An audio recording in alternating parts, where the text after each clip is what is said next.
ladies and gentlemen. I don't know if you can hear me over the airplane, but here we are, live at the squirrel killing capital of the world. This is my co-producer. What are you doing, girl? Daddy. Oh, yeah, Daddy's busy. So, been a lot of questions about silencing the EZ Kut Drill. A lot of people have a lot of questions about how well does that thing actually work, how fast can you get up a tree with it, is it quiet, is it safe, all that. I was introduced to the EZ Kut Drill by Mr. Warren Womack.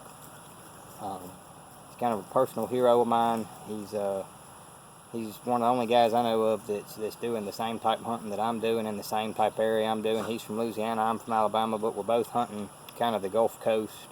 You know, swamps and deltas, that type of terrain. He has a big emphasis on being highly mobile. I have found that has worked well for me.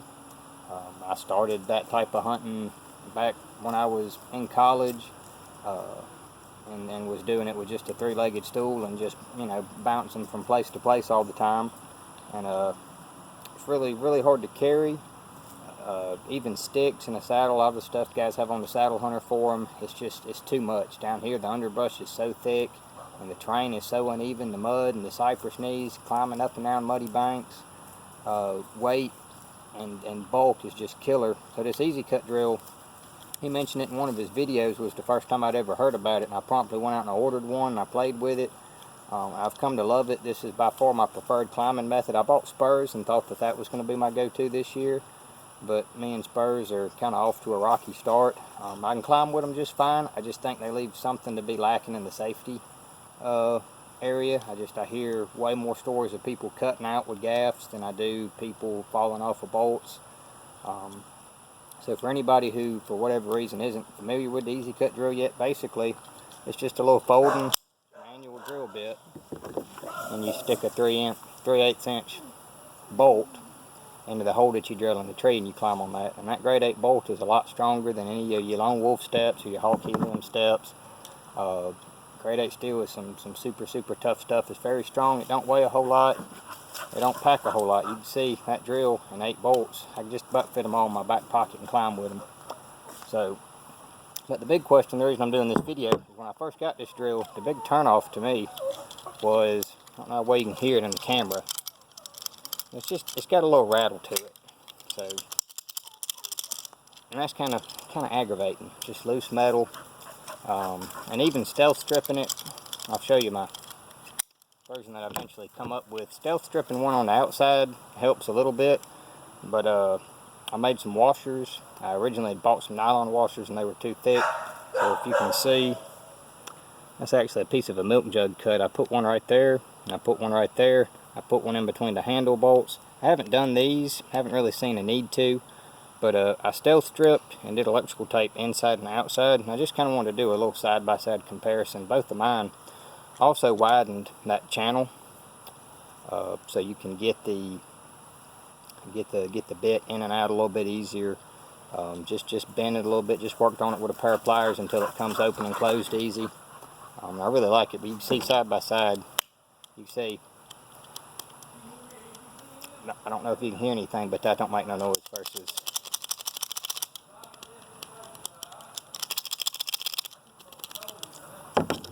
We'll go through the motions of if you were to drill a tree. It don't make no noise. Versus you take this thing and get it open. You got a little noise in it. So you got that piece right there. I've found that sleeve to be your biggest noise maker. That and when you open and close it, that, and then the handle makes a little bit of noise. That handle, it's not bad. But we're going to show you drilling a tree real quick. If I walk up to a tree, you got to drill your first hole. Try to do this where the camera can actually see the drill. But I'm basically just going to go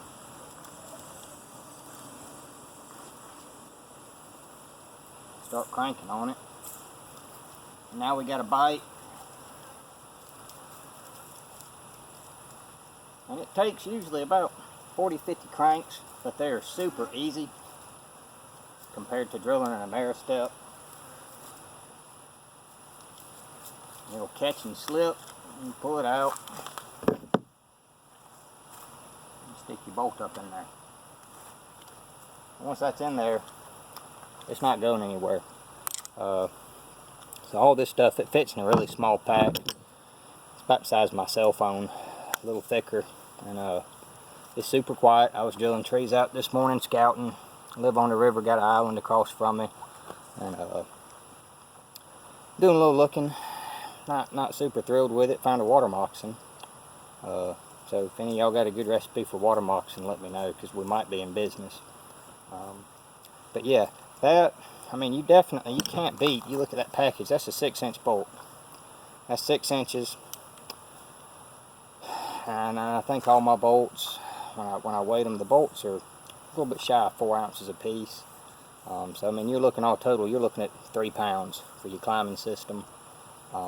It's rock solid, super safe. And then that bolt right there, I just double dipped it in plaster dip. Little heads up, clean them, degrease them, dip them, let them dry, dip them again. That second dip makes a lot of difference. All the ones that I dipped, that I just did one coat, that plaster dip's already peeling. So I'm gonna go back and at some point I'm gonna paint that. I may paint it with either a stone texture spray to kind of give it a little bark texture and a little gray with some white flecks. Because you can see most of the trees that we have is hardwood trees. They're gray with white on them. But they really disappear. I mean, you can see I drilled the tree. And that's what your hole looks like. Right there at the tip of that bolt.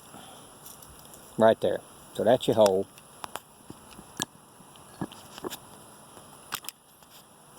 That's what your bolt looks like.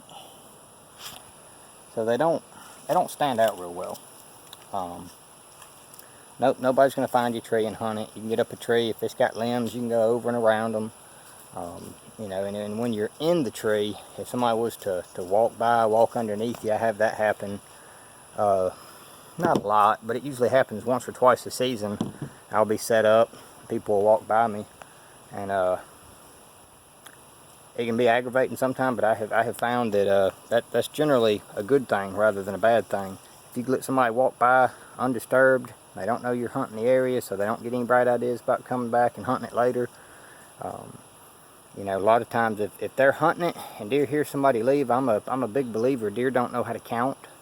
You know, I think a lot of times they hear somebody leave and they figure the coast is clear. I've had deer, I shot the first public land buck I ever shot. I shot maybe 20-30 minutes after some guys walked right up underneath me. And you know, I like maintaining a low profile, so everything has worked out really well since I started using these bolts. I do a lot of hunting out of a kayak. I can pretty much put everything I need in the little small hatch in the back of my kayak, have room for my bow. I can walk all day. I have blood-trailed pigs through the thickest part of the swamp while carrying my whole climbing system, saddle and everything on my back, busting through briars, tripping over cypress knees, and you can't do that with a climber. You can't do it with climbing sticks. It is hands down the most portable way. It's also pretty inexpensive. The bit, I want to say, cost me like 40 bucks. And your bolts, about the most you're going to pay for them is $2 a piece if you're just ordering them at the local hardware store, which is what I do, because I don't need but 15. 15 gets me to 30 foot. I always pull mine coming down, even if I'm hunting my lease, and it just works really well. So you compare the cost of the drill bit and your bolts, and you can hunt as many trees as you want versus a pair of climbing sticks. You know, it's really a no-brainer. I mean, it's easy, a third the weight of any of my other climbing options, with the exception of spurs. And it's still a pound or two lighter than spurs. Aluminum climb rights is still lighter, and they pack way better. I mean, they pack up smaller than a bottle of water. Like I said, if you get it, definitely take the time and stealth strip when you go to do it. Stealth strip it. Do electrical tape. I like electrical tape better than stealth strips for some applications. And right here on the inside of that channel right there, I feel like that electrical tape holds up a little bit better with that sleeve going in and out. I feel like it kind of wore them stealth strips pretty quick. But you can see it's very quiet. Don't make any noise. I usually keep a bright orange hair tie around that piece, and that puts a little clamp on it, so that way you can see if you put a little pressure on that with your thumb and you shake it, It makes zero noise, man. I know you can't hear everything on the camera, but I'm standing right here next to it. That is making zero noise. Bouncing around in a pack, whatever. You tap it with a bolt. It's just not a lot of noise versus you shake this one, you shake this one. So if you get it, take the 15 minutes to take it apart, put a washer here, put a washer here, put a washer here, and then if you really want to go for extra points, go up inside here where this bolt goes crossways and put a washer on either side. It comes greased pretty well on the inside, that sleeve does. You might want to hit it with another touch of grease just to keep it from squeaking. The only noise I ever really get out of this drill is actually the tree will squeak with the drill bit in it, and there's nothing you can really do about that. But just ambient noise, just your clothes rustling, your boots squeaking on the steps. Heck, I breathe heavier. I'll huff and puff up a tree and make more noise than this thing makes. So y'all check it out, get you one, play with it. If Mr. Green Jeans will let you play with it on the piece of property that you're hunting, there is no reason. I'll put it this way, I feel so strongly about it. If it was legal everywhere, this is the only climbing method I would have. I would throw away my steps, I would throw away my spurs, or I wouldn't throw them away, I'd sell them to you guys. Gotta make a little money. But yeah, this just makes so much sense that everything else is wrong. If you're saddle hunting and you can penetrate the bark of a tree and you're not using an EZ Kut drill, you're wrong.